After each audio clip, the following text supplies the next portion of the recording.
Salam sejahtera dan selamat datang sekali lagi ke channel ini Currents via MY. Malaysia baru saja meluluskan satu rang undang-undang yang cukup kontroversi. Ramai yang kata ia adalah langkah perlu demi keselamatan negara, tetapi pada masa yang sama ia menimbulkan persoalan besar tentang hak asasi manusia, masa depan tenaga nuklear di Malaysia dan juga hipokrasi politik. Persoalannya, adakah kerajaan kita sedang menuju ke arah kuasa nuklear yang aman atau sebenarnya membuka pintu kepada konflik yang lebih besar? Mari kita bongkar bersama-sama, kita ulas bersama-sama isu ini. Baiklah, cerita ini bermula di Dewan Rakyat. Apabila Rang Undang-Undang Pelesenan Tenaga Atom Pindaan 2025 dibentangkan dan akhirnya diluluskan. Tujuan asalnya adalah untuk memperkukuhkan kawalan, keselamatan, dan undang-undang berkaitan penggunaan tenaga atom.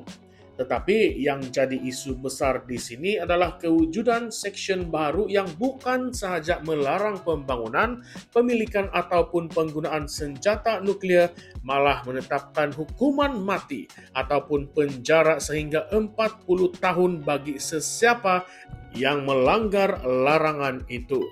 Bagi syarikat pula, denda minimum ialah 30 juta ringgit. Sekali dengar memang nampak tegas, keras dan zero tolerance, tetapi inilah yang mencetuskan perdebatan panas dalam parlimen. Ahli Parlimen DAP Bukit Bendera Sherlina Abdul Rashid tampil dengan satu hujah yang tidak boleh dipandang ringan. Katanya Malaysia baru sahaja memansuhkan hukuman mati mandatori pada tahun 2023, menggantikannya dengan kuasa budi bicara hakim dan hukuman penjara panjang serta sebatan. Jadi kenapa sekarang tiba-tiba kerajaan mahu memperkenalkan semula hukuman mati bagi kesalahan berkaitan dengan nuklear? Bukankah ini bercanggah dengan komitmen Malaysia sendiri yang sebelum ini mahu meninggalkan amalan hukuman mati? Sherlina dengan lantang bertanya, bukankah lebih baik hukuman penjara seumur hidup dijadikan alternatif konsisten? Kalau kita tengok balik, hujah Sherlina ada asas yang kukuh. Tahun 2023, Malaysia mencatat sejarah apabila menghapuskan hukuman mati mandatori yang disambut baik oleh Badan Hak Asasi Manusia Tempatan dan juga antarabangsa. Amnesty International misalnya memuji langkah ini sebagai reformasi progresif. Jadi, bila kerajaan kini mahu masukkan semula hukuman mati dalam undang-undang nuklear, ia memang nampak seperti langkah ke belakang. Menteri Sains, Teknologi dan Inovasi Chang Lih Kang cuba menenangkan keadaan dengan memberikan jaminan bahawa mahkamah masih ada kuasa budi bicara untuk menentukan hukuman berdasarkan keseriusan kesalahan. Maksudnya, hukuman mati bukanlah automatik, tetapi tetap ada sebagai option. Namun, jawapan ini tidak menutup persoalan pokok yang dibangkitkan. Adakah Malaysia ikhlas dengan komitmennya untuk meninggalkan hukuman mati, atau sebenarnya kerajaan hanya memilih-milih kes mana yang dianggap sesuai dan kekal dengan hukuman kejam ini? Lebih menarik lagi, pindaan ini juga ada kaitan dengan dasar tenaga negara kita. Perdana Menteri Anwar Ibrahim sendiri pernah sebut dalam pembentangan rancangan Malaysia ke-13 bahawa kerajaan sedang mempertimbangkan tenaga nuklear sebagai sumber tenaga bersih menjelang 2031.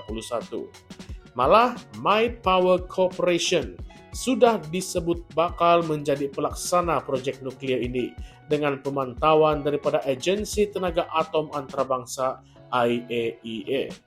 Tambahan lagi, Timbalan Perdana Menteri Fadilah Yusof mengesahkan bahawa projek tenaga nuklear mungkin akan dilaksanakan di Semenanjung dan juga di Sabah.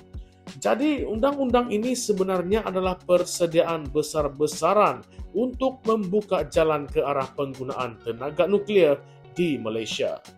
Tetapi inilah yang buat ramai orang mula gusar. Kita belum pun selesai dengan trauma isu Linas di Kuantan. rakyat masih skeptikal dengan apa-apa yang berkaitan radioaktif. Bekas Menteri Alam Sekitar Tuan Ibrahim Tuan Man turut menyuarakan kebimbangan bahwa rakyat akan menolak proyek nuklir jika tidak diberi pendidikan dan maklumat yang tepat. Katanya bantahan besar-besaran terhadap Linas dulu berlaku karena rakyat diberi gambaran yang menakutkan walaupun maklumat itu tidak tepat. Bagi Tuan Ibrahim, kerajaan mesti didik rakyat tentang sisa radioaktif dan juga keselamatan nuklir dari awal. Kalau tidak, Malaysia akan mengulangi lagi kesilapan yang sama. Jadi disinilah kawan-kawan muncul kontroversi yang besar. Dari satu sisi, kerajaan mahu tunjukkan kepada dunia bahwa Malaysia komited dengan larangan senjata nuklir, selaras dengan perjanjian larangan senjata nuklir yang kita tanda tangani pada tahun 2021. Tetapi di sisi lain, kerajaan juga sedang membuka pintu untuk tenaga nuklir yang pastinya menimbulkan kebimbangan awam. Bila bercakap soal nuklir, rakyat bukan sahaja risau tentang loji tenaga dan sisa radioaktif, tetapi juga kemungkinan penyalahgunaan, ketirisan keselamatan, malah risiko sabotage. Tambah pula dengan hukuman mati yang dimasukkan dalam undang-undang ini. Ia seakan-akan memberi bayangan bahwa risiko itu memang wujud dan serius. Persoalannya, adakah kerajaan benar-benar mahu melindungi rakyat atau sebenarnya cuba mengawal naratif supaya proyek tenaga nuklir dapat dilaksanakan tanpa bantahan besar? Kalau benar kerajaan yakin nuklir itu selamat dan bermanfaat, kenapa perlu sertakan hukuman mati yang begitu ekstrim? Bukankah ini seolah-olah satu signal bahwa risiko nuklir di Malaysia sangatlah tinggi sampai perlu hukuman yang paling berat untuk mengawalnya?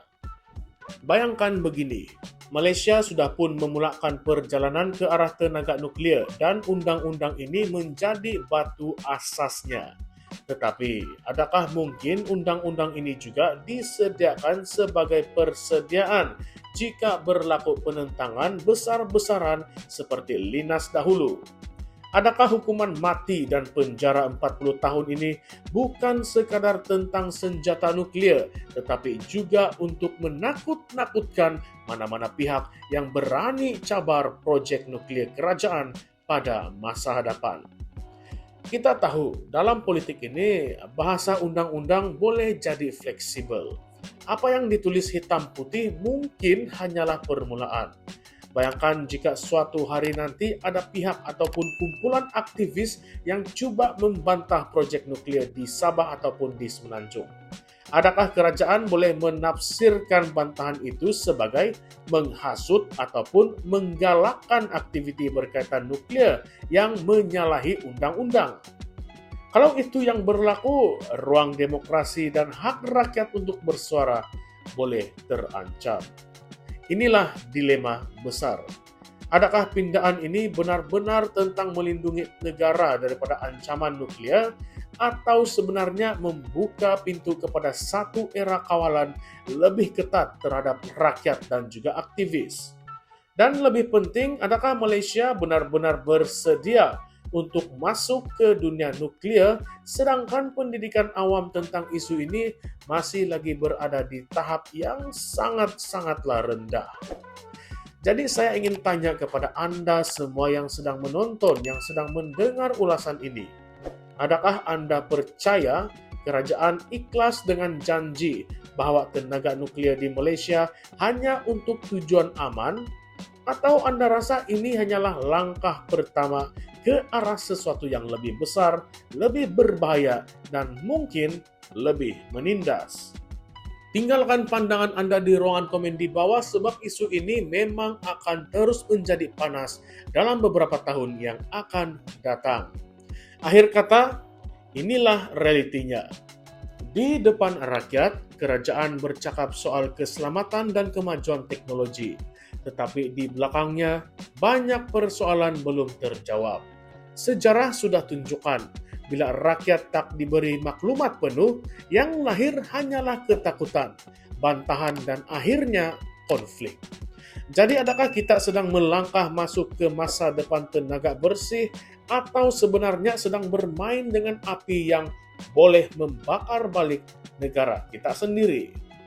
Kalau Anda rasa pendedahan ini penting, jangan lupa untuk like, share, dan subscribe ke channel ini, Currents via MY. Kita akan terus bongkar isu-isu panas macam ini. Dan seperti biasa, persoalan terakhir untuk Anda dan saya juga pikirkan, bila undang-undang mula menggunakan hukuman mati untuk sesuatu yang kononnya demi keselamatan, adakah itu tanda kerajaan sedang melindungi rakyat atau sebenarnya sedang melindungi kepentingan sendiri? Anda tentukan. Baiklah kawan-kawan, salam sejahtera, salam perjuangan, dan salam reformasi. Kita jumpa lagi. Sekian, terima kasih.